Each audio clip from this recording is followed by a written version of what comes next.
देशवासियों नमस्कार। एससीओ बैठक में आदरणीय प्राइम मिनिस्टर नरेंद्र दामोदर दास मोदी जी ने रूस को समझाया, चाइना को संप्रभुता का पाठ पढ़ाया और बिल्ली की तरह देखते हुए शाहनवाज को हड़काया। परंतु मैं शंका में रहता हूं कि जो ये हो रहा है क्या बहुत दिनों तक रहेगा या अधर में कोई और समाचार सामने आएगा। जैसा कि आप लोगों ने सुना है, कोई कुत्ता यदि किसी को काटा नहीं है, कहा जा सकता है कि ये कुत्ता काटने वाला नहीं है, लेकिन गलती से भी कोई कुत्ता किसी मनुष्य को काट लेता है तो बोलते हैं कि इसके दांत में, इसके मुंह में मनुष्य का खून लग गया है, और फिर उस कुत्ते पर भरोसा करना बहुत मुश्किल है। वो कुत्ता समय इंसान को काटेगा ही काटेगा। चाइना कुछ इस तरह का देश है जिसकी जन्म जन्मांतर से विस्तारवादी नीति है।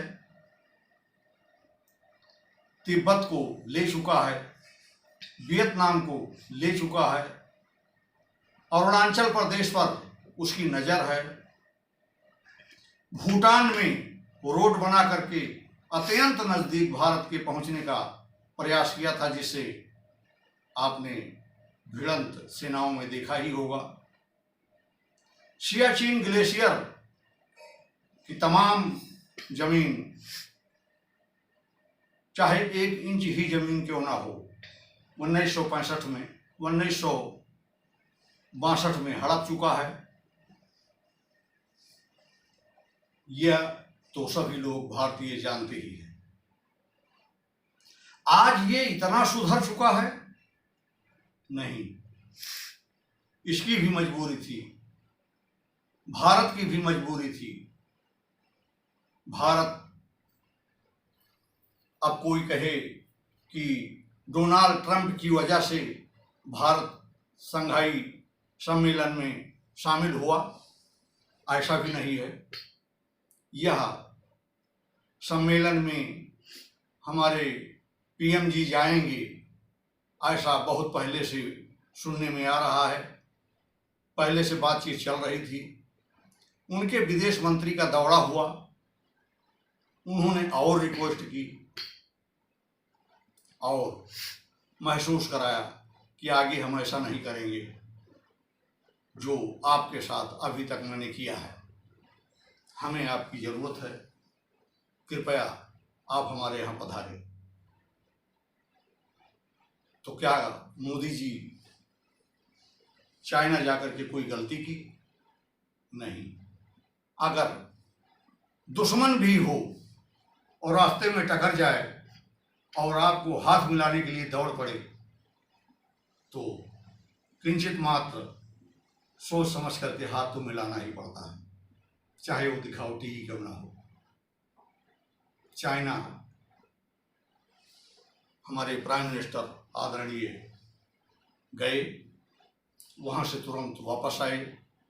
वहाँ पर 3 तारीख को विक्ट्री परेड भी हुआ, जिसमें उन्होंने अपने ताकत का एहसास विश्व को कराया, जिसमें डोनाल्ड ट्रंप अमेरिका के महामहिम ने यह भी कह डाला कि जिस विजय पर आप ये परेड या समारोह कर रहे हैं, जापान को हराने का ये आपका दिनांक है, तो काश मैं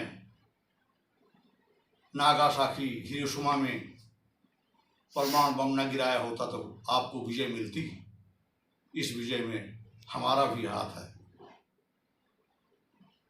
तात्पर्य यह कि विश्व बिरादरी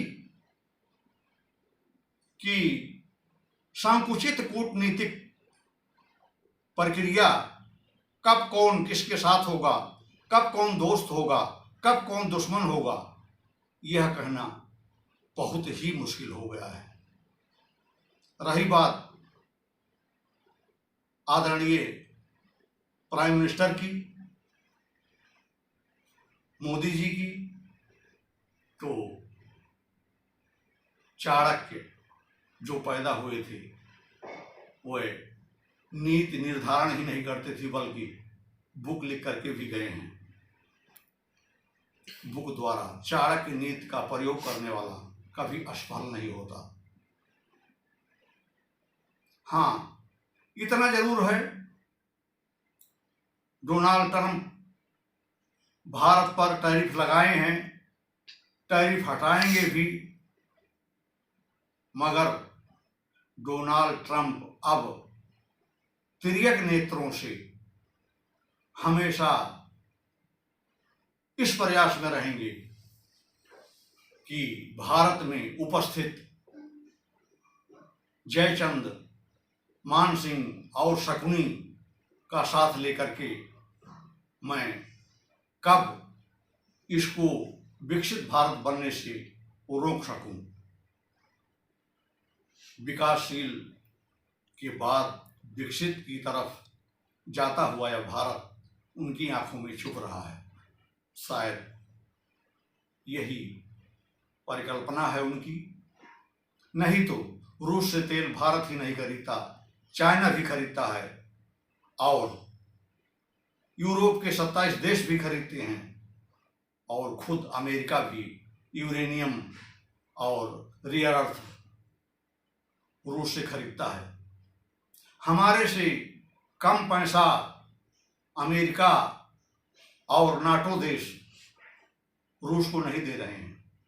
ये बहकावे की बात है, कहने की बात है।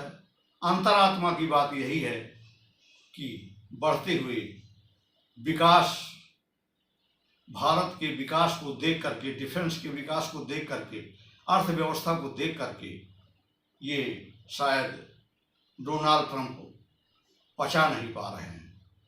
यही उनकी इस तरह की टैरिफ लगाने की प्रक्रिया में एक शुद्ध साक्षी है। चाइना, जैसा कि मैंने कहा, हमारे सीमा रेखा पर, जबकि उसको हमारे आदरणीय मोदी जी ने बारंबार कह करके आए कि मैं आतंकवाद से समझौता नहीं करूंगा, मैं सीमा की संप्रभुता से खिलवाड़ होते हुए कभी नहीं देख पाऊंगा। जो हमारे देश के हित में होगा, उसके अलावा आप कोई भी कदम उठाएंगे तो आपकी आंखों में आंख डालकर आपसे बातचीत करूंगा। ये अलग बात रही, मगर रशिया इस पर सही उतरेगा, मुझे तो थोड़ी शंका लगती है। YouTube channel XYNB Singh BSF तिरंगा चैनल को सब्सक्राइब करें, वीडियो को लाइक करें, शेयर करें और कमेंट करें। ये हमारी गुजारिश है, बाकी आपकी मर्जी। जय हिंद, जय भारत।